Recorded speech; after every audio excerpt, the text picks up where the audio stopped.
And I don't want the players to get hurt or go on the COVID IL. But in 2021, it's all different, and my fantasy teams are in hell. Yes, my fantasy teams are in hell. This is Dingers, way more than fantasy baseball. We keep it real when we talk and knock it straight out the park.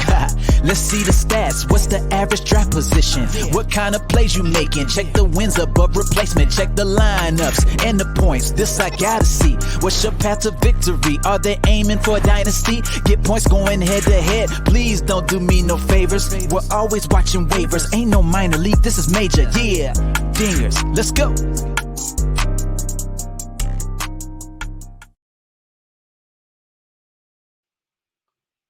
Welcome to Dingers, the only fantasy baseball podcast for smart people. It's not just Albert Pujols that wins you championships. That's why week in and week out we're delivering tips and strategies to help you live that straight up OG lifestyle. Tyler Shouts joined again from the murder room, which you can now see in crystal clear HD. Why do you sound like you're like you joined again? Like what? What? That I need people to understand my enthusiasm for you being joining me. That didn't sound enthusiastic. You are lucky I don't have the rim shot soundboard, because I would be making it rain tonight. And I am sorry if there's any little bits and bobs of noise here. I'm just trying to slide some of these new fancy cables that I've got out of the way so I don't accidentally hit them. But welcome to you as well, Ty. You welcome me all the time. Welcome to you. How is life? I feel welcomed. Good. Well, wait, do you want me to show you how you do it? 3, 2, 1. And Ty, welcome to the podcast. Great to have you here again from the sports library that you record in with a tool chest in the background. That's why I love doing this, because I'm constantly learning from you. Good, like everyone that's listening. But let's well, I don't know. Do we want to do a little small talk, or do we want to just go straight to the dick and drink? I got it still. A long time ago, someone decided to put stuff in glass bottles. In some of these bottles, they put juice or milk, and that was stupid. Today, only alcohol and a few other products remain in the containers from the gods. It's time for beers and bourbon, because good advice only comes in a bottle.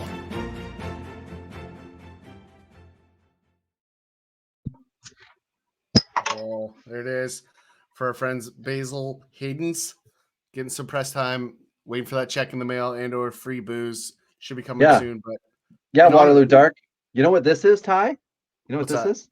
This is the last one. And I'm not there is no possible way for any more. I've collected them all. I've got the 7 empty 12 packs down here. The rest are upstairs in the garage. I am done. Waterloo Dark, you want me to promote you anymore? You want me to drink you anymore? Monetize me. I hope everybody, by the way, I feel like you should have just poured the last one out for all the other homies you drink. That wouldn't have been a bad idea, actually. But it is nice to know that I'm actually going to be done, because I was like, oh, I'm done. And then I found more, I think 3 times. And the worst was that I found 7 in what I thought was an empty 12 pack. And as I had said once before, you're never angry when you find something that you enjoy. It's just that it's been so much of it. And I would like more variety. It's not, I'm not a Labatt Blue drinker. Mostly it's not just one drink that I'll just pound over and over and over again. I like a little flavor. And as we had talked about before, the only time I really drink is when we're podcasting, or when I'm doing a bit of show prep, or when I'm hanging out with my son, or when I'm driving. So it's not that often that I'm, beer in hand. But anyway, so I'm going to enjoy this last one as we go through tonight. And tonight's episode, we're going to cover news on what's going on in baseball as far as injuries. We've got who's hot, who's not, and then we're gonna do more prospects tonight. We're gonna talk about the guys that are up. Do we care? Do we not? And avoid the panic button situation that we are seeing in the fantasy industry elsewhere. So we know you're seeing it, because if you're listening to us, you're plugged in. But first, Ty, let's do a little debrief on the amazing opportunity that was presented to us through the Clubhouse app, that people who follow us on Twitter at Dingers Pod, follow you at Tourney Boss, and follow myself at Robbie Baseball One, will have seen us posting over the past week or so. So you want to kind of walk everybody through what occurred for us and how we feel? Yeah, absolutely. I mean, it was a really cool opportunity Clubhouse provided to us. And if you're not familiar, Clubhouse is an audio only app where you can create just really open ended conversation. And so we were selected as part of the Creator First program. And there's a series of 60 shows that are going through their pilot episodes as we speak. We're one of two that I know of, sports themed events that are going on. And last night we got to go on live in front of everybody on the app, right in Clubhouse HQ. So we learned a lot last night. It was a unique experience. We had a big panel, and we let in some moderators that we wanted to share the experience with. And that's what we're trying to do, right? And I think that's something that we did well last night. Now there's things we learned, right? There's things we would maybe do differently a day after. So if anyone from Clubhouse is listening, we have some cool things we want to try do differently moving forward. But overall, it is a contest, right? And that's the idea, is to get out there and get promoted and be part of what Clubhouse wants to do with their content moving forward. I mean, I'm super excited about what's happening in that app. I think it's, in my opinion, the most engaging social platform that's out there. So, Robbie, I don't know if you feel differently, but maybe you can kind of make your comments on what we experienced last night, and then we can maybe compare it to the experience we had on Twitter in a very similar tool, and we can maybe talk about that after. So maybe talk about experience last night first, and then we'll go to Twitter. Yeah, well, so when you and I first, when you did the work, Ty, you applied for this and got us in. So thank you for that. And I know you put in a lot of work getting the show organized and things arranged. And I basically just reached out to who we thought was going to be our dream panel.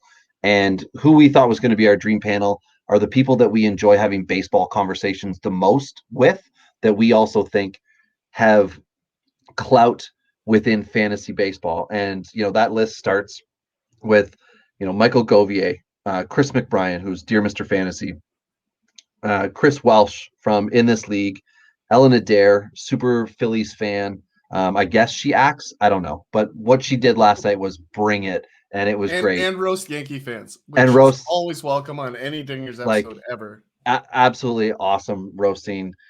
We also had bass player Alex Fast on with us. It was awesome. Like we enjoyed it. And Jonathan Mason at Space for Mace was the moderator, who's part of Clubhouse.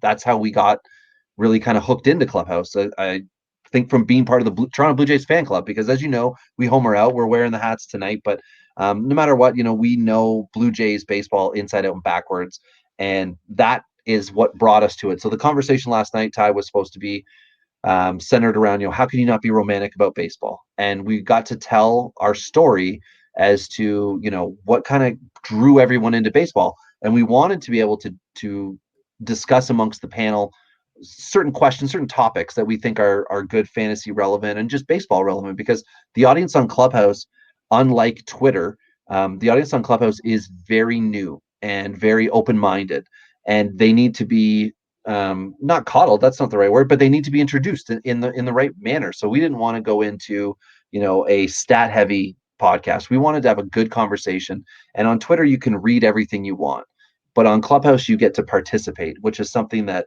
I think is amazing, and something that I think some people that feel like Discord, which has a chat option, and Twitter that has a chat option, they seem to think that it's better there because that's what they know. It's the get off my lawn, old man thing. I know this format, therefore it's the best, right? Like people love Slack.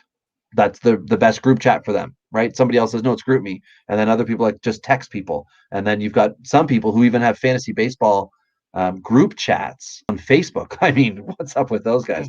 But just speaking about Ty in the home league here, but I really enjoy the fact that we can get into a room, Ty, with absolute strangers minute 2 of a room that we have, because on Clubhouse we have the Fantasy Baseball Club, And we can get into that room, and 2 minutes in, we are knee deep in conversation with people we've never heard of before, who are bringing different things to the table. You know, they live in a town with a minor league team, and they're so excited that they've got ball back.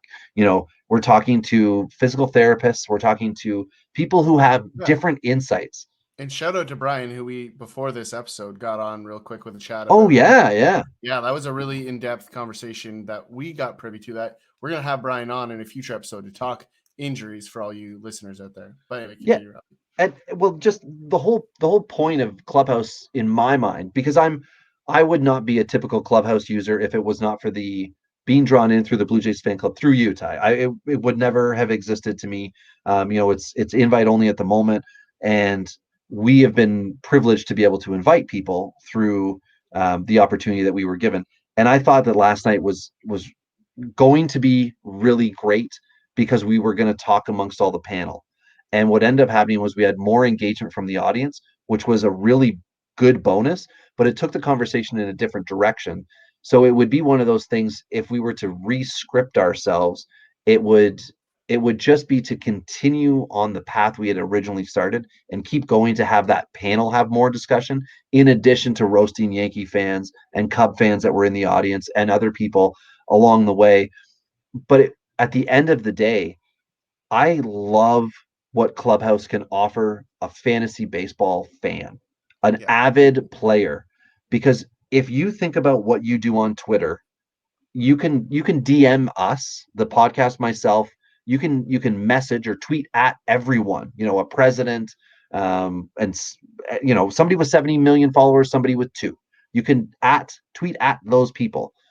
On Clubhouse, you can have a conversation with them. You know, I've said, you know, Dane Cook, the comedian actor, he's on Clubhouse. He's on there a lot. He pops in. He does Ask Me Anything, says Ty found out today. That's an AMA. He was not aware of that, but that's okay. I don't do anagrams. Like, it's just not what I do. I don't live in that space. Hey, I'm a spreadsheet master. So, you know, we all have our strengths and weaknesses. Anyway, the app offers things that I love. So if you are like, oh, well, celebrities or whatever it is, right? But if you imagine Alex Fast is like, look, I'm going to do this thing on Twitter. Ask me any questions for the next 15 minutes. And a lot of people do that. They'll say, ask me questions, and you type it in, and they might answer 15 of them. Or if they're nice, they'll go through all of them. And like, that's great. But that takes a ton of time for both of you. Whereas you could hop into Clubhouse and have a 30-minute conversation. They can bring you up on stage, you know, just like Ty and I are talking in the podcast. We can be having a conversation, and it's very troll free. And I think it's going to continue to be, simply because if you don't have anything good to say, you will not risk being, you know, shown a fool on the app, because it's not worth it to trolls who want to hide behind the keyboards, or the keyboard warriors, whatever term you want to use. So I really like the fact that long term, I think Clubhouse is going to be a great way for us to produce content on the app. You know, whether we're selected in as one of the 20 podcasts of the 60, or sorry, not podcasts, one of the 20 pilots of the 60.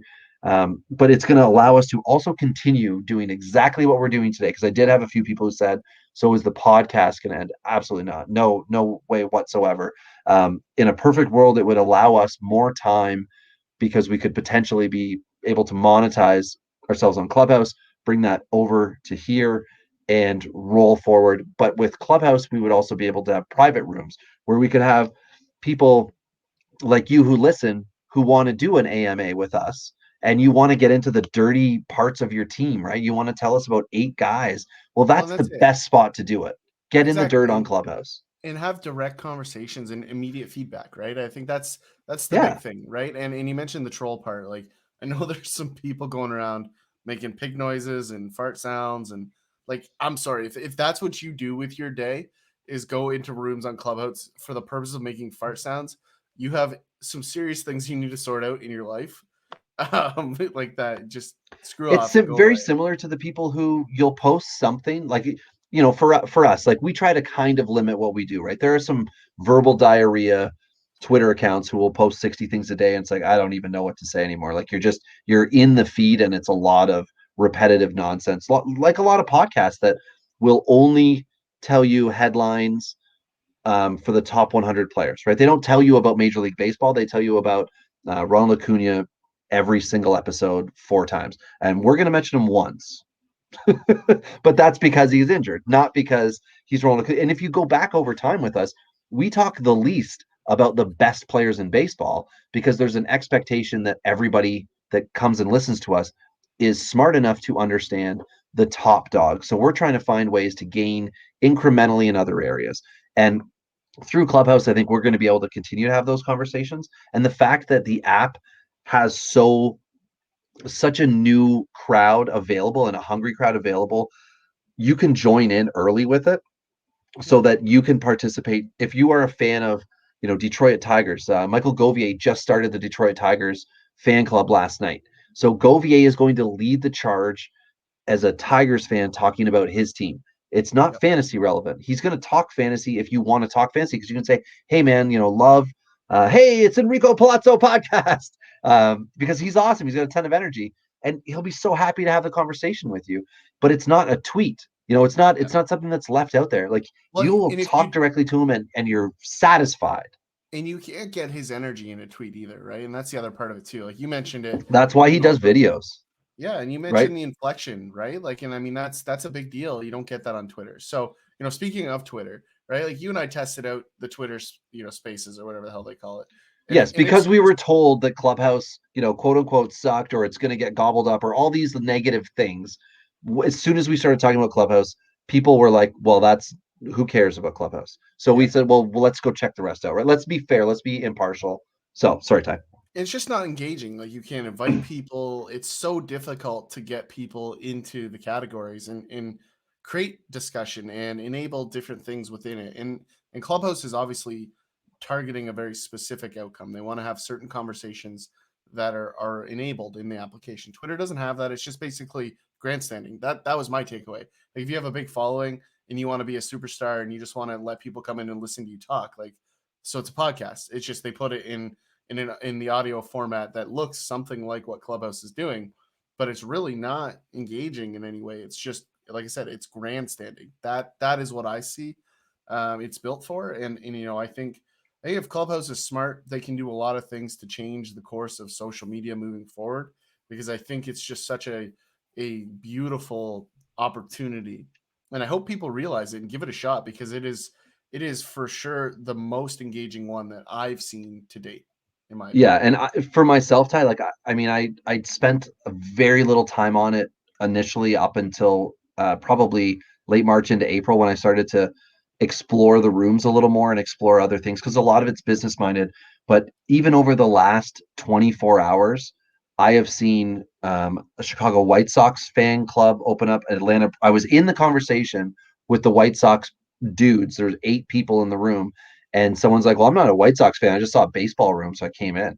And that's just going to happen over and over and over again. And I think the idea is, if we all work with each other, which we want to do, and which people that are fantasy baseball analysts or fantasy baseball, Twitter aficionados or whatever they are, that's the idea, right? Is to build a community. But on Twitter, it turns negative so quickly with a lot of people. And we've heard, and we are speaking about this because we've heard several other podcasts who have gone the same route to reference Twitter. Twitter has been like what makes some people, which grows a lot of podcasts, which grows formats. It also is a way that people can attack in a negative way, in an unjustified way. Now, if someone's an a-hole, someone's an a-hole. You can probably tell from listening to them on a podcast. Like it's the keyboard warrior's gone, and you can boot them. And you can boot the trolls. Like you can damage their reputation on Clubhouse to the point where they're not going to be allowed back in. There's banned, whatever, shadow banning, whatever you want to call it, what it's going to be. But I think it's such a you mentioned it earlier, right? It's a gold mine in the 1800s or whatever. And yes, I started the MILB Prospects Club today, and I said to Ty, I am a prospector, and it is the 1800s on Clubhouse right now. You can go and stake your claim on something. So I love talking prospects. I mean, I got RobbieBaseball.com because I felt so strongly that when I did the prospect first year draft ADP, I felt it was such a valuable tool that I just wanted a website so people could reference it. And I put the rest of my stuff on there. Ty and I do all of our own individual rankings for Dynasty. and a whole bunch of stuff. And I put my stuff only on there simply because I thought the ADP was valuable. And I think it is moving forward, and being able to talk to people on Clubhouse and find different experiences that people have there, it'll continue. So the MILB prospects, that's something that I was able to just create. You get 50 followers, boom, you start a club. So if you got an idea, you can always find us on Clubhouse, and we will be, or on Twitter, wherever you need to get in there. If you want to try it out, it's a great way to go, because we get to have a conversation.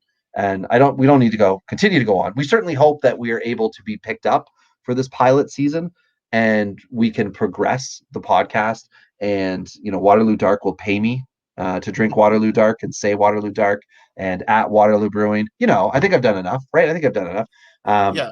But should we move on? How Would you like to cap this part? Let's just say we're very appreciative of what Clubhouse has done. We think it's not just we're not just saying it because we're in the program. We legit have had very deep conversations about what this can be, and what it unlocks and what it removes from both fantasy baseball and just community and society in general.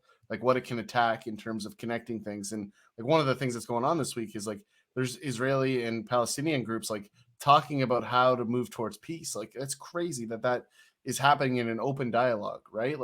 And it's just citizens or people that are interested in the conversation, but it's transparent and up to the minute, and it's just so sincere. And that's been the thing that I like about it, and we're sincerely excited about the possibilities. So I think that's a good spot to leave it. I'm also sincerely disappointed that Pujols' career is ending as a release. I don't think this is how it's going to end. Now, I do want to ask this. It's an foregone conclusion he's signing with the White Sox, no? The White Sox? Yeah, the Tony La Russa hookup. Okay. That actually, I hadn't thought about the La Russa angle. I had thought about the back to St. Louis one day retire, but they needed this 10-day period to go through where he's a free agent so that they're not on the hook. Because I know his contract has front office stuff beyond it, which I'm kind of wondering if this is now a sticky situation. On the last podcast, I said, let's not get into it, because there are weird things within his contract beyond baseball where he's supposed to I don't know if it's the Robbie Alomar six-figure. They still have to pay him, right? So it's not as if they come to the curb and they're see ya. They're just hey, listen, we're gonna pay you to not play baseball, right? Yes, so, but it's also that so if his contract was picked up by Kansas City, Kansas City would then be on the hook for the rest, all of that post baseball stuff, which is why no one was going to pick it up. No, yeah, exactly. That's why he went through waivers. So he had to go through the full process. But that's why I'm kind of thinking, well, maybe if he's you know what, I don't need to make any more money. I don't need to go out, in this way. If he's already satisfied with things and he doesn't want to give it that, Frank Thomas, time in Oakland, maybe he might just say, I'll sign a 1 day with St. Louis, because then he could retire if that's how he feels, right? Retire as a Cardinal, and he could still have the Angels front office obligations. But if that relationship has been tarnished, it's not going to affect us as fantasy whatsoever. But it's this is a legend. I don't want it to be bad blood and contracts and all this crap, because this is all the CBA stuff. This is what happens when you don't have a capped system, is you can have this, and it shouldn't be talking about Pujols' decline. It should be the final year, right? This should have been a celebration. That, though. I just don't see it being that, right? I think if he goes to the White Sox, this is a team that legit could win their division, should win their division, could win the World Series, right? So you go get a guy like Pujols to be the veteran, and guess what? If he's not playing in September and October, that's fine, right? But now he's in your organization helping you win. A guy that's been there, one of the best of all time.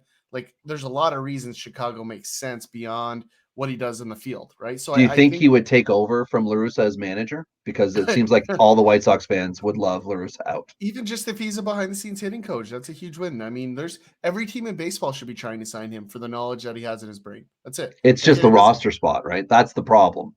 Not really, though. Not in the AL. NL, yes. He has no place in the NL. It's an AL team only. So that gives you about 6 teams that realistically might have a place for him. Well, right? To transition, Ty, Sasugo from Tampa Bay, the 2020 free agent signing that was 2 years, $60 million, DFA'd. Tampa's corresponding move was not, of course, Wander Franco coming up or Vidal Brujan, but that Tampa wouldn't do it. But anyway, I don't know if we want to keep going on with Pujols. There'll be another time maybe we can talk about him. Yeah. But I think after. Sasugo definitely will pass through waivers again for the exact same reason Pujols did, right? Contract is Yeah. just a little steep for what we've seen out of Sasugo. Now, once he passes through, like left-handed bat or switch hitter, what is Sasugo? I don't actually know. I haven't seen him play enough. It was J-Man Choi who did the little switch hitter stuff. I Yeah, think but is Sasugo is a Sasugo righty. righty? Yeah. So as a Think right-handed he's a bat righty. as a right-handed bat, he might end up in no man's land. Like he might end up in what would be an interesting spot? Like Pittsburgh? Pittsburgh, Everybody maybe? goes to Pittsburgh because we will talk about Todd Frazier being DFA'd, and is this Yeah. the end? I think so. But we also saw who's the outfielder? I own him in our real money league, and it's like Brian $6 for Goodwin. him.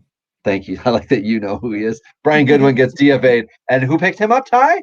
The White Sox. Well, I No, mean, as yeah, long as his pecs or hamstrings or whatever don't fall off like the rest of the exactly. outfield. And I think they would be totally fine with someone who's not ripped and not round. They want the in-betweener. Or Noe not a Ramirez. pile of bones like Billy Hamilton. Yes. Noe Ramirez is back with the Angels. Noe, I just put the note in because I think he is the last player from the 07 draft that's still playing in MLB baseball. So I think that's kind of fun that he's still kicking around. Believe that is correct. I'm trying to think or it could be maybe I'm confusing Noe Ramirez. I don't know if I am or not with who's the dude was with Minnesota. He was with Tampa, traded to Minnesota. Now he's in Oakland. Closer. 4-letter last name. I like that I'm like trying to convince my. Anyway, there's a wow, words are tough. Let's just look at the Where is he? he's like a 7th, 8th inning guy with Oakland right now. Oh man. Romo. Yes, thank you, Romo. Wow, that was rough. I should have known that one a lot faster. Anyway, so Ramirez is back. I think Ramirez pitched in the Mexican League as well. So like he's a cool dude. Jordan Zimmerman retires. Yeah, okay, cool. Like that could have been 3 years ago. Yeah. Zach Godley DFA'd. So future Pirate right there. And Ben Gamel is now a Pirate after being DFA'd by Milwaukee. And former Baltimore, would you call him an ace or just like an opening day starter? He was an ace on a bad team. Okay, Chris Tillman is looking to make a comeback, and that's just something he to was note. an ace on a good team. I shouldn't say that. They were a playoff team with him. They were better then. Yeah, so he had 17 wins one year, did he not? Well, we can Pretty check sure if we care. Okay. I'll move into, so we've got a big IL that we're going to cover tonight. So this is the Acuna mention that we did talk on earlier. So, something may have happened today. We'll find out. You probably know by the time you're listening to this. Christian Pache is already on the IL. So the Atlanta outfield moving forward now will include Ender, Inciarte, and Ty has an update on Mr. Two-time 16-game winner, no 17-win season. Does it happen to? Do you have his age handy? I don't. Where is he in his 30s? I already closed the tab. He's old. Yeah. He is old. He's not quite. Is he Jed Lowry old or is he Pujols old? I think he's Jed Lowry old. Okay. Yeah, and he's definitely not Bartolo Colon old. Right. Yeah. So, but either way, old. so let's say you are the 30th place team in your 30-team league. You might want to wait until Fantrax or whatever you're playing on allows Chris Tillman as a player in the player pool, and then pick him up like I did Stephen Wright. I'm not touching Chris Tillman. Well, just like I did Stephen Wright, if you have room on the roster, it might not be the worst decision you make this year. Some leagues allow you to put any player in the minors. We have it in the Dynasty League we play in. It's called the Dynasty League. I named it. I also named my dog. His name is GR, stands for Golden Retriever. I just don't need an old guy that's going to come in and be a 5-0 guy. Give me a young guy that's going to be a 5-0 guy. Oh, so then you don't like Blake Snell? Sorry, 5-inning guy. 5-inning guy. That's what I appreciate you sliding that in there because this is why I should have the power of the rim shot. Guy. Like Blake Snell has 3 good pitches, but I just don't like what he does with them. That's my opinion. I think people are piling on Blake Snell, but I've never owned or neither. We're trying to get away. I got to say this too, Ty. We need to get away from saying that we own players because I think that's not the best thing. So I would say that I've never had the player because we partner with the player in our league. I'm a fantasy baseball manager of my team. You're right. You're a yeah, I am a baseball. I'm a GD baseball. But that's just one of those terms, right? Like that talking about owning a player. Like you can have shares of the player in the sense that like you play in multiple leagues, just like politically correctness for that. So if you guys don't care as the listeners, that's fine. But I'm trying to make a little change for myself and saying that I don't own a human, even though it's just for fantasy baseball purposes. And you get the idea. DeGrom is on the IL, but it looks like it's only going to be for 10 days. And Ty, do you happen to have a little bit of musical accompaniment with this next one? Because it's time to hop on the Tommy John train. I don't, but I have a great idea for a graphic and sound that I'm going to insert into future episodes. So we'll All get to right. that eventually. So if you want to have your finger on the pulse of those graphics that you showed me earlier, Zach Gallen, Tommy John surgery, his stock up, down, buy, sell, hold. What do you think, Ty? I'm definitely in the sell A sell on category for Gallen. me. I was never super high on Gallen. How about you? I was only pleasantly surprised by him. So No, he was one of the guys that are you buying, selling, or holding though?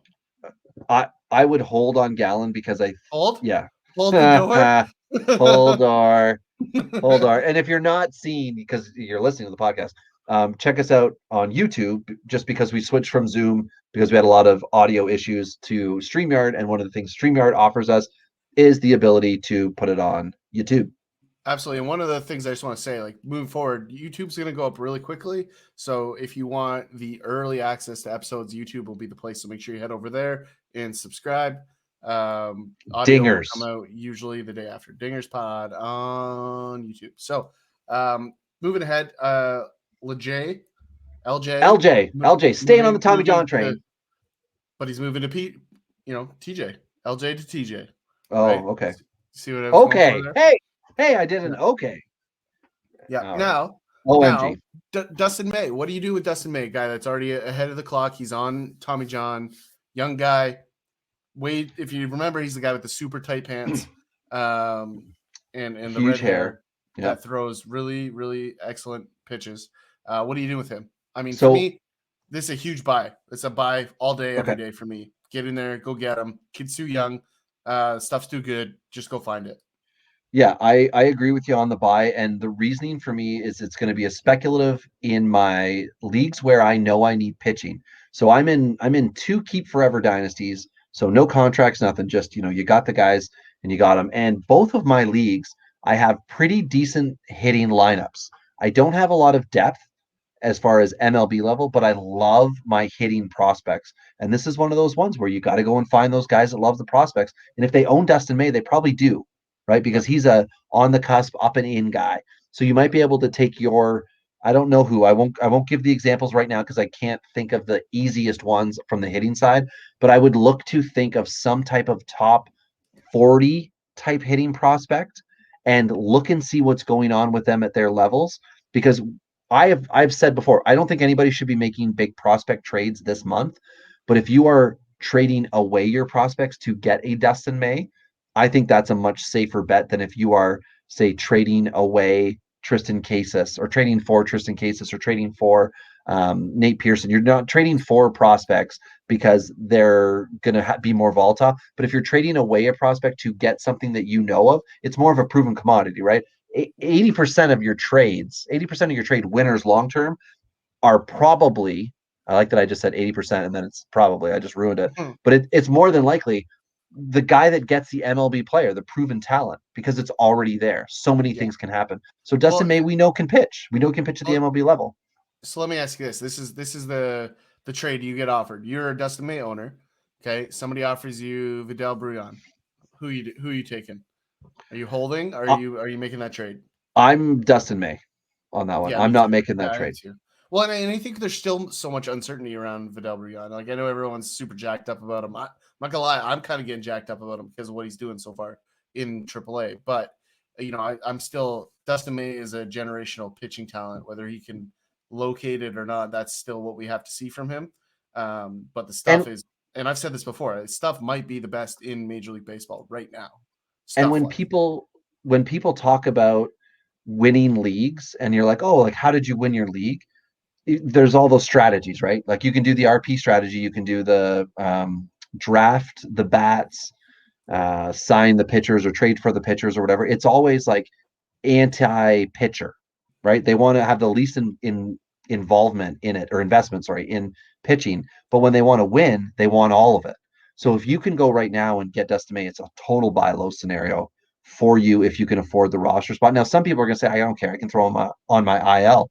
But depending on how your league works out as far as talking, you could also say to them, yeah, but then in the offseason, he's going to be one of your roster spots. So Yeah, just definitely. cautious on that. So anyway, on to Edwin Rios, infielder, outfielder with the Dodgers as well, shoulder surgery. He's out for the rest of the year. Somebody that we didn't really look or invest much into, with good reason, I think, Ty. This is somebody that we just saw at every position with the Dodgers where he could go fit in. There's someone that looks like an actual future talent. So I think Absolutely. this could hurt his future. Yeah, And shoulder it's got to be injuries a suck. sell. Got to be a sell, Absolutely. right? I mean, that's a no-brainer. I think he's got to be the guy you're looking to get rid of at this point. But at the end of the day, like he could land it. Like I don't want to go get him until he lands somewhere else, because I really think this will be the end of his 40-man roster spot. There's just too much talent coming in LA, like to hold on to that spot. So speaking of a guy that has too much talent we haven't seen in a while, is Yelich, right? I mean, this is a guy that's been on the injury train for what feels like forever these days. If you're a Yelich owner, luckily I'm not. Feel 'Cause for you. I feel for the Yelich owners out there because you were expecting big things and he came back, and obviously too soon. And he gone. And But it's one of those things too. This is a good fantasy lesson though, right? Like you don't bet on MVPs who had one good season and one good season alone, right? So Yelich has some talent. Hit bat to ball tool is good. I still don't think we're going to see the power numbers that we saw in that MVP level season. yeah, and then next to Tampa Bay, Kevin Kiermaier injured. Anybody shocked? No, nobody. Okay, yeah. Jordan Hicks out until at least mid-June, and this Ty we talked about beforehand. We'll talk about another show because we got a lot to But talk about. can But we just say Cody Whitley? Cody Whitley. Say it with me out loud. I told you about him months ago. Cody Whitley. Okay, Cody Whitley. So eye out for Cody Whitley. Also, future topic for a show. What is the worst thing you can do as a dynasty owner? Yeah. And on that list is RPs as reclamation projects. So San Diego has some COVID issues on the team. Guys up and down. Tatis, they're calling up all sorts of different dudes. It is a wonky time. Ty, do you think that this could happen with a few more teams this year? Like, how is it that I mean, everyone isn't vaccinated to the point that this doesn't happen? But since we're already in it, we don't need to worry about that part. Do you think this might happen with more teams? yeah, I think so. I mean, the interesting one in our next one, Gleyber Torres, who was actually vaccinated and fully vaccinated, Yep. came up with COVID. So, I think there's something to be said about false tests as well, too. Like, I mean, it's been kind of out of the news for a while, like the false positive kind of conversation around rapid testing, etc. So how much of this is related to that? I don't know. I think MLB is being overly cautious, right? Especially after the Justin Turner thing. Like I think MLB is just saying, cool, it looks like you might have it. There's an outside shot. See you later. You've been diagnosed. And I think there's something to be said about their, what's the word I'm looking for? Acceptance of it, right? It's just, if it even looks like it, Like you're right. out. Yeah. Yeah, they're not Tolerance going was to. the word I Yeah, was yeah. looking I was for. just saying they're not going to tolerate anybody who's not just towing that line as quickly as Yeah. they can. So another guy, Real Muto with Philly, he's out COVID related as well. Franklin Barreto is a Tommy John victim here. So And a future Barreto, member of the KBO. well, yeah, that was my next point on it. Was Franklin Barreto is another good reason why you don't go nutso for prospects. And in the offseason, even myself, I spent a lot of time looking up J2 guys and the rabbit holes. I mean, if you listened in the offseason, you know how much time I spent trying to find a video on someone who was signed so that I could say, okay, this is what I see. Yes, they're signed at 16 or 17. The videos from when they were 15. And then I'm looking and reading what's up in Baseball America, looking to see what people are saying to form an opinion, to pass that opinion on to you so that you can then decide, do I want to do this or do I not? Well, Franklin Barreto is a J2. With the Blue Jays, traded for Brett Laurie a long time ago, kicking around Oakland up and down and all around. And it just, it hasn't happened for the guy. Like, it doesn't mean he's not talented, but like, you have to think of prospects as a commodity. And Barreto was someone who should have been sold by everybody a long time ago, even at a loss, when you look at what's now happened as far as like Shout recouping out fantasy value. Alex Anthopoulos, who saw this 10 years Yeah. ago, basically, right? Yeah, Like, made the first move to Yeah. to move him out and got highway that robbery of Donaldson the guy. Oakland Athletics using Franklin Barreto. Yeah, I think I said four Laurie, but it was Barreto, Laurie. Yeah, anyway. CJ Cron, who had finally kind of righted the ship, a few early weeks in Colorado were leaving fantasy owners upset, but backstring now. I'm concerned for rest of the season with him, and it's a 1-year deal. So career-wise, treat Cron like you did before he signed in Colorado. But I'm concerned because I know how my back feels when I injure it, and if I'm only out for 10 days, I am not healed. So a professional athlete, their body, I'm assuming, Ty, would take more time. You're a professional athlete, Ty, or at least the body of a professional athlete. Yeah, my wife would not agree with you on that statement. Oh, okay. Well, either way, I know for me it's going to take forever. Like I just played catch with my kid today, and we were just tossing a tennis ball back, and he missed all of them. But he asked me what a fastball was, so I fired one, and I can still feel it. So, well, the arm is maybe in the professional conversation, but every other part of the body not so. Well, not like so the back tighten, for all of it. Anyway, so here's another one that's a little scary update for us. Mike Soroka, Atlanta Braves starting pitcher, exploratory Achilles surgery.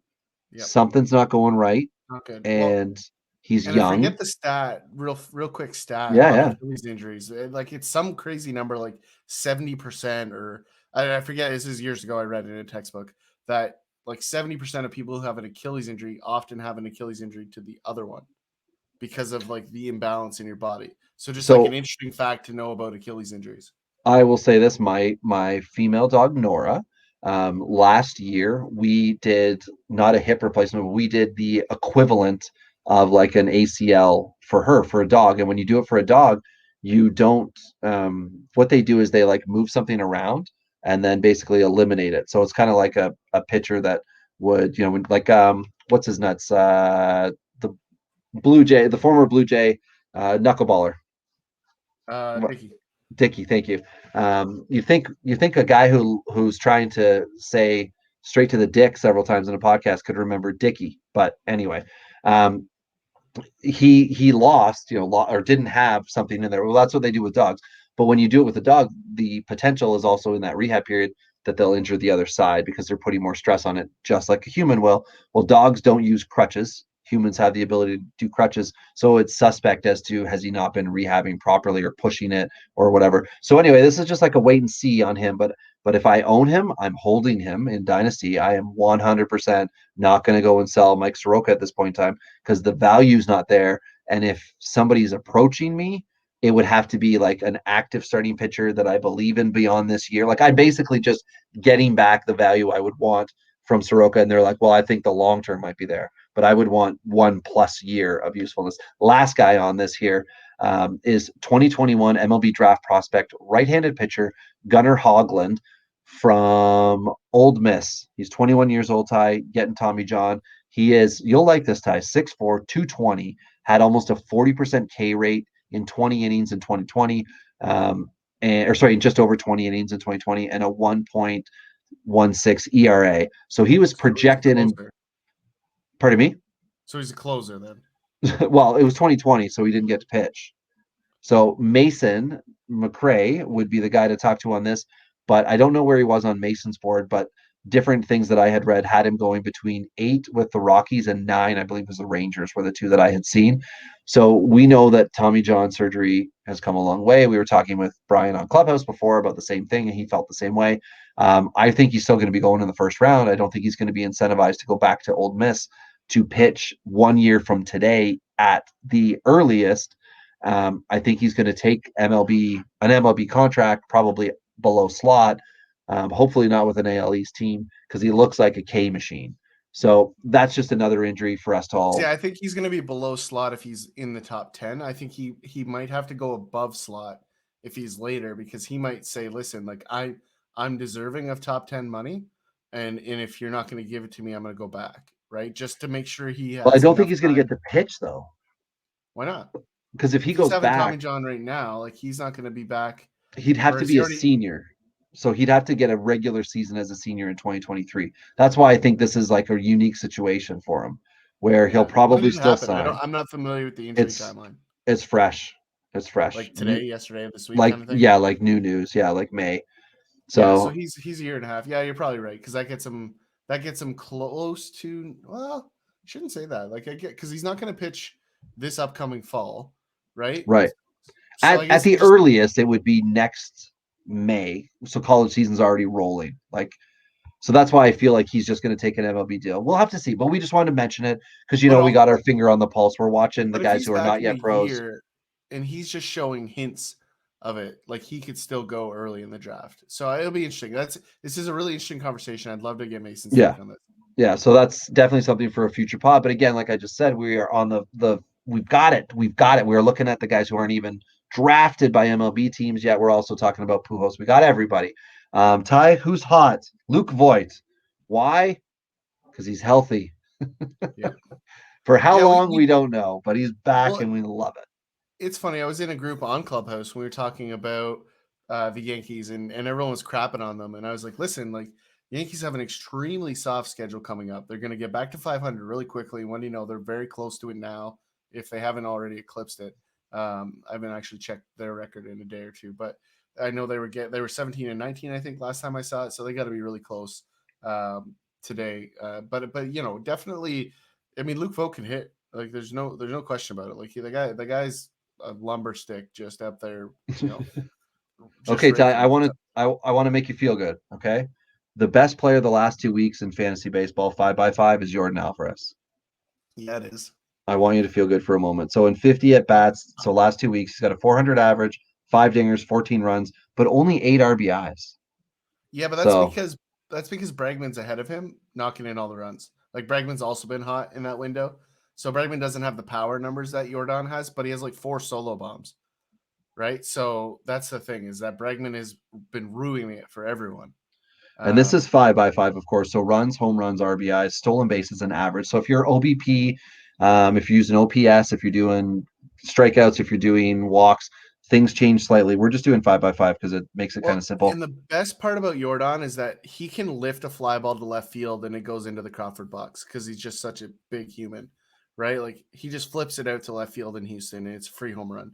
Like he almost did it in Tampa on what was a pitch he was just protecting the outside corner on. And I forget who's playing left field for the Rays that night, but he caught it right in that little weird short corner in Tampa Bay. And it would have went out if the outfielder wasn't there. But like the guy just flicked it. Like he barely even hit it. Like it wasn't even an attempt to drive the ball. It was just protecting the outside corner and it almost went out. This guy's just so good. And people are still sleeping on how good this guy is. Like he might be, and this is a stretch, but he might be. So this is a stretch, but finish your sentence. But he could be the best hitter in baseball. Like pure hitter. Like he's that kind of guy. Like whether he can sustain that or not, that's the question mark, right? Like we saw a brief window of it. We're seeing it again. And now the conversation has to be, is Jordan Alvarez the best hitter in baseball? Like that's not here on Dingers tonight though, Ty, because I was gonna say the top 10. I was gonna say the top 10 hitters. I was gonna tell you the top 10 pitchers so that everybody got an idea what was going on and discuss the relevant names. But now, and I'm not saying that he is. I'm just saying it's the question that has to be asked. That's okay. Okay, we'll ask it. We will. Why don't we put that on Twitter? I want to see it on Twitter. Okay, so the second best hitter, Isaiah Kiner Felipe. My God, he's just haunting me from cutting him. Adolis Garcia with Texas. Obviously, Texas has been hot. Then you've got Teoscar Hernandez, which is nice to see. Josh Rojas with Arizona. We mentioned him on the waiver episode. I hope everybody got shares where they needed them. Trevor Story, always good to see a stud being a stud. Bo Bichette, Xander Bogaerts, same thing. Raimel Tapia doing it the Colorado way, right? High average. Getting some RBIs and a few runs in, but stolen bases are big for him right now. 4 in the last 2 weeks. The 10th guy is JD Martinez. Ty talked about this in the offseason. Forgive it, right? Forgive the 60-game blip with him last year. Looks like he's back and rolling. And then a couple honorable mentions with Marcus Simeon. Good to see that he has, recouped and like he's got his groove back. Driving the ball to right field, like a right center has been his little spot. Professional hitter. Yeah. It's something we haven't seen from him in past. So it's enlightening to see it. And also Jared Walsh, who we talked a lot about in the offseason, is somebody who was kind of like found money in any of your leagues where you happened to get him last year. Andrew McCutchen. Sorry, let me ask you this Yeah. because it came up in another. Again, I'm going back again. Clubhouse. We're And there was going somebody to have to that stop saying Clubhouse because people are going to hate us. But yep. I know, but somebody suggested selling at the peak, and I agreed. Like I think it's a sell, and I know you're a little bit more in the Oh Jared yeah, Walsh I'm not going to corner. sell Walsh now. No way. I No just way think would I be you selling him. got him for free, and I think you can profit big time. Yeah, I think to me he's just found money that I'm keeping. It's like when you somebody gives you a boat and then you clean it up and then you sell the Well, boat, or you the just go point fishing with a boat that you like all the time. I'm going fishing with Jared Walsh boat all the time. the point that I made though is that if you have Jared Walsh as your starting first baseman, odds are you have Josh Bell or some other first baseman that sucks, right? Like that's the reality, right? Is Jared Walsh was a backup plan that you hedged your bet on. You did not pick up Jared Walsh to be your number one guy. I Just have didn't. Ryan McBroom. Yeah. And then I found Jared Walsh. So if there are other owners out there who are like, I'm taking a chance on, these other kind of scrubby type guys that I want the good things from, and then Jared Walsh came out and saved you, you're not doing it. But if you're on the side of what Ty's saying, there's obviously it's a good time to sell in Yeah. that thing. So top 10 pitchers, Ty. John Means, this last 2 weeks as well, and 5x5. So we're including wins, saves, strikeouts, ERA, and WHIP. So you're going to know a few of these names without me saying them, but I'm going to do it because it's a cool list, right? John Means, Garrett Cole, Aroldis Chapman, Alex Reyes, closer for Cardinals, Madison Baumgartner, Dylan Cease, Max Scherzer, Carlos Rodon, who's now day-to-day, Jake Diekman with Oakland, and Jose Urquidy. Love that list, Ty. It's everything. It's a good It's list. like closers who were supposed to be top prospects. It's international signing Chapman, still dominating. It's who is Jake Diekman? It's Jose Urquidy, like bonus in your deep Diekman is leagues. a stud. We talked about this last But season. Don't be but surprised by Diekman. yes, so we've talked about the fact that we like stuff, but it's just like to the world, right? When the guys can do things for 2 weeks, that's when they start to get a little bit of a platform. But I love seeing Madison Baumgartner on the list. He's been so good. I love seeing Scherzer because I do own Scherzer in a few spots. The leagues in which I am the most competitive, I own Scherzer or Cole, and Yeah. I love seeing that on this. But anyway, just outside of that is like Lance McCullers, who's had a couple good starts, Ian Kennedy, and of course Wade Miley and Hader. The list is great. Like it's very entertaining to look at it. But I thought it was worthy to mention, who's hot now, who's cold. Phillip Evans with Pittsburgh is a real easy one for us to just say. He's also hurt now. But we talked about this just like we could say with Akil Baddoo. We could go through all of the guys that were really hot the first 3 weeks of April, and we saw some big trades and things like that. I think it's really, really important, excuse me, for everyone to keep in mind that the people who do projections, people who you trust for drafting, if it's us, if it's others, if we have made mistakes, if you are, suffering because we said this, that, or the other, you can hit us up at Diggers Pod, hit me at Robbie Baseball 1 or Ty at Tourney Boss and say, okay, so like this was your thought. What's the scenario? Let's have a discussion on the next podcast about players who maybe we liked and we aren't seeing the results today. That would be a good conversation to have. Sean Doolittle was somebody that I was saying, hey, this might be someone, right? He hasn't been good, bad, or otherwise, but he also hasn't been doing what I thought he was going to do, right? Like he's barely pitching. It's certain things just aren't working. But there are also guys who I was like, you're taking a shot on him, right? We're not talking about whoever top 10 player as somebody we don't like. But let's get into, the fun part of this here, Ty, call ups. We're starting to see a lot of them. My most disappointing one to this point has been Daniel Lynch with Kansas City in 3 starts, 8 innings pitched, including the one today as we're recording on a Wednesday. Only 7 Ks, 15 plus ERA, and he's not ready. He's not not ready. I couldn't believe they brought him up, in my opinion. Like I'm shocked. I don't know what the scenario was in KC where they were like, this is the time. Because Seattle only a week later is calling up Logan Gilbert, and just listening to my mentor Jerry DePoto talk about Logan Gilbert coming up and Jared Kelnick, or as he calls him, JK. So I've never heard that for Kelnick. Let me say something because I think this is the stuff that sometimes we miss. That's the actual baseball side of things. So it is funny that all of these players are getting called up, and then today the report came out that Tony Clark is filing 500 million worth of grievances from last season.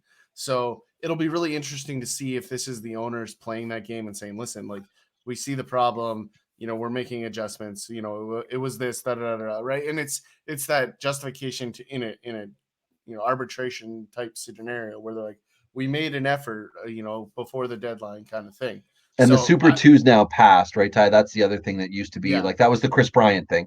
We knew Correct. X number of days into the season, and then when that day passed, Chris Bryant's up, other guys are up. So Jared Kelenic coming up, he's already talked about it, right? Like he has said, my agent and I had conversations, and as soon as it was stated that I wouldn't sign the deal, I was essentially told I won't be up to start the season. Yeah. And like, so that is unofficial information that tells us there's a problem. And like, this is another podcast. They do need to make that change. Like, you have to get rid of player suppression. But with Kelenic, though, I think it's a little different. And I think people are using that one as the example, which isn't right because he doesn't have enough games. But he doesn't have enough games played, though, for it to be the one that you hang on. But that's not fair because he missed 150 minor league games last year. That's not his fault. No, it's not. But at the same time, like, there's still a progression. There's still a sample of actual gameplay where the other team is thinking, right? It's one thing for the organization itself in an alternate site to say, listen, this kid looks like he's ready. It's a totally different thing to put him up against real, like, hitting. Like, and in the opposite side of that is Daniel Lynch, right? Like, they saw him in an alternate site all last year and like, hey, this kid can pitch. Well, guess what? This is the other team game planning for him outside of their little think tank. And now, like, Lynch is getting lit up. So there's 3 times. There's just, all I'm trying to say is there's an argument on the other side. It's not to say it's right or wrong. Sorry. It's just to say, like, there's actual baseball decisions involved. It's not just, hey, this is a contract thing, right? And I think that's where we all go to immediately. And it's like, listen, like, strategy is part of baseball. There's millions and millions of prospects that have failed because they couldn't outthink the scenario at the major league level, right? At the same time, though, Ty, you're a businessman. If you can have 5 years of something or 6 years of something, and in order to get a 6th year, you will miss out on the first less than 20% of something. Are you not thinking, well, I'm going to make that move? That's the business of it too. So that's why it's easy for us to see it and say it. Because the business side, though, and if you look at the history of Seattle, they're not afraid to spend money.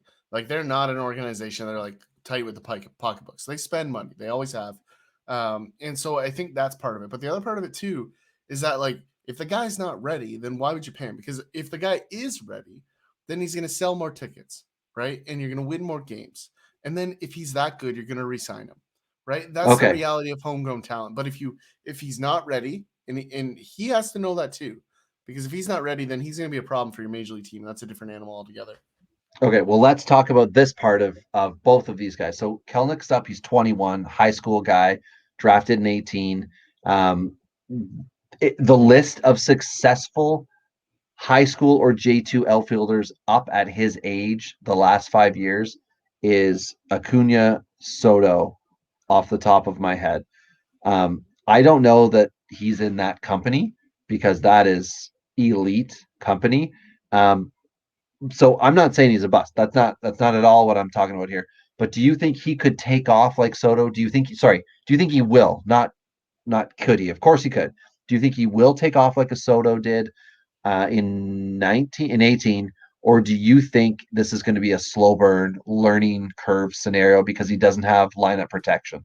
I feel like he could be more Pete Alonso light. Like, power numbers are good, but strikeout numbers are there, right? I think lineup protection's one thing, but like Soto, like from a contact perspective, is easily the best of the young players, like bat to ball skill set, right? Like, there's not another young guy that is as good at putting the bat on the baseball as Soto is. There's other guys that have crazy balance of power and other things involved in their game. But Soto is for sure the best hit tool guy on the planet at under 25. No questions. Okay, so Logan Gilbert is 24, college drafted guy. I think he's up listening to my mentor, Jerry Dipoto. He's down 2-0 right now, gave up a bomb to the Franimal. And then a couple of dink and dumps from the rest of that Cleveland lineup. They're down 2-0 right now. It could have happened to anybody. Yep. But what Dipoto talked about was that Gilbert is here now. Gilbert is part of our rotation. Gilbert's going to get 20 starts the rest of the season, and he should end up the year somewhere around 120 innings or so. So I think if you are a if you are a dynasty owner who does not have Logan Gilbert, but is not in a position where you think you're competitive this year and you've got some of those Max Scherzer, like if you've got a high end guy, I don't think you're going to get him for Baumgartner. I think that's a weird trade if you were able to work it.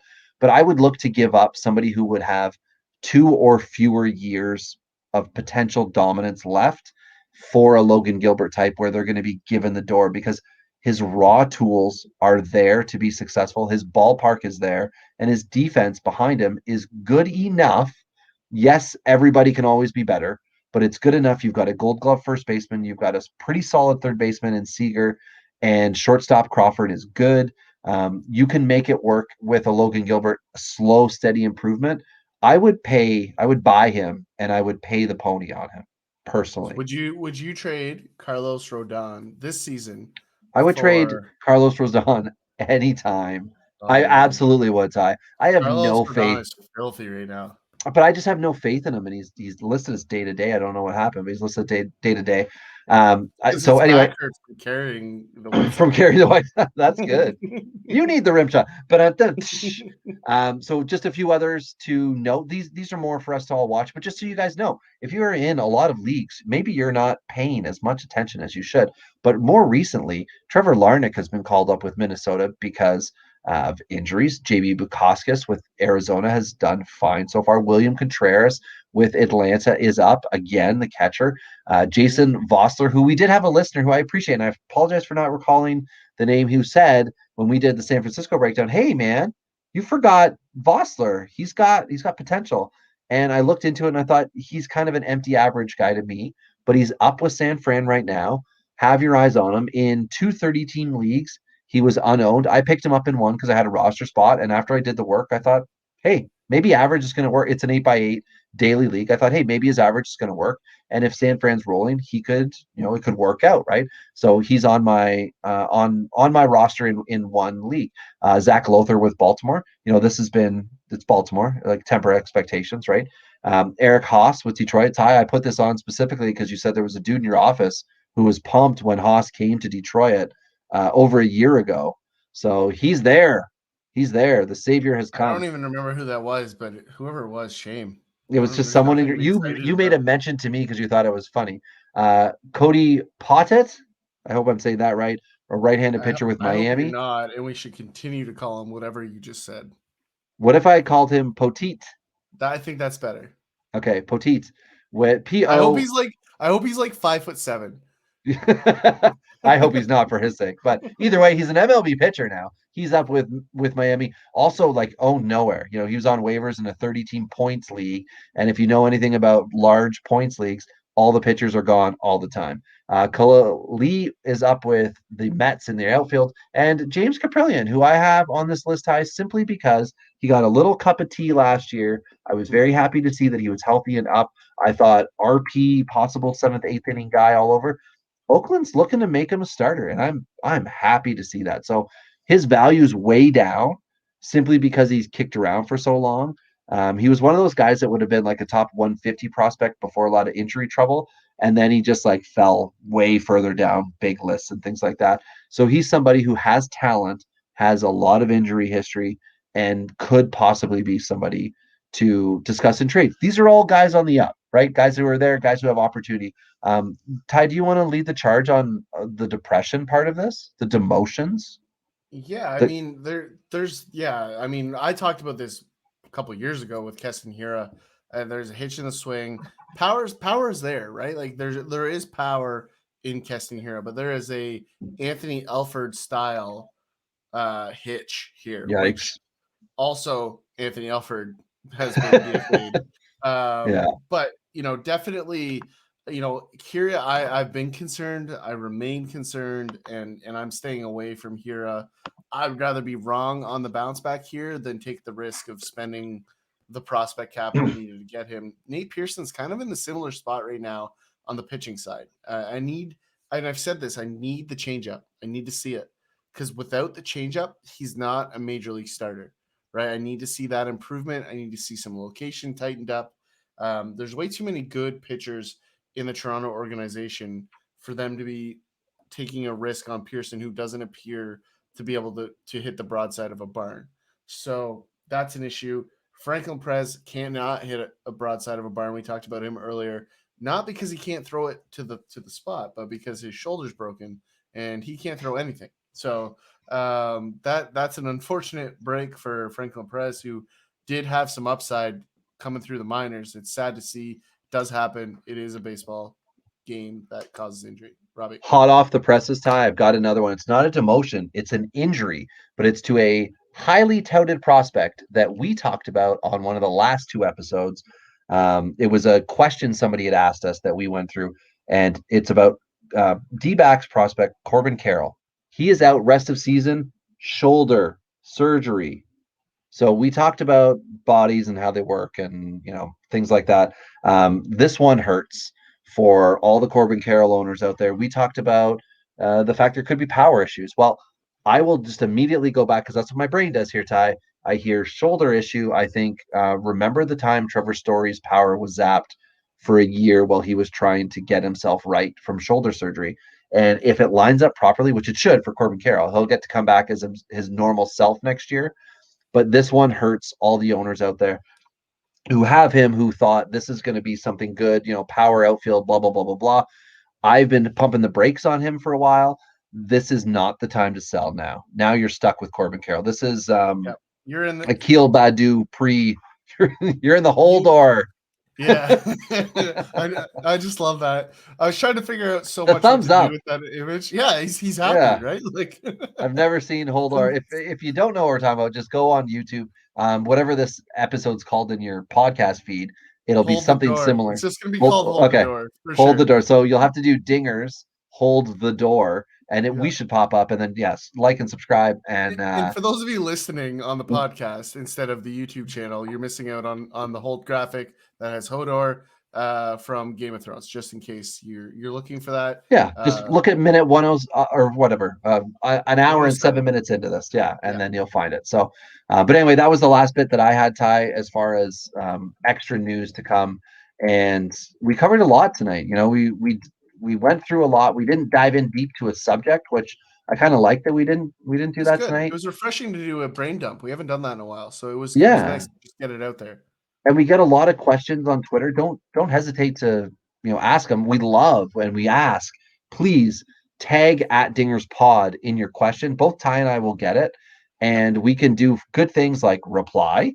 Of course, we can comment on it if you're looking just like, what do you think about this deal? We can post up a poll for you, and we can bring it to our own feeds as well. So we love interacting with you. Twitter is the consensus way right now that we can all interact. Ideally, we can start to get into that Clubhouse community, as we have mentioned, because that's a great way for us to speak verbally. And Robbie, how in do person. they find you on that platform? On Clubhouse, you can find me at Robbie Baseball, and that's where I will be, or at Robbie Baseball, and I will pop up, or just like look for Fantasy Baseball Club, and we are there. You'll see the blue brain that you see on the podcast right now. That's us. Follow us, and then we will schedule events. We do the Fab. I don't know if we're going to do that on Clubhouse because it's not the best format for that, but we're working on finding the right ways to interact there. I think we're going to do more Q&A around the Fab on Sundays. I think that's the right way to do it. But AMAs. Because Clubhouse is an invite only, like if you're listening to this, be sure to message us. We have invites we can send you. There's only so many people that have the luxuries that we have on Clubhouse to send almost unlimited invites. So be sure to get at us. We'll send you those things and you can get access to the app through that, because not everyone is as cool as we are. So Robbie, I think that's a great spot to end it. And in absolutely typical Clubhouse fashion, it's been Rob and Tyler, and we're done speaking.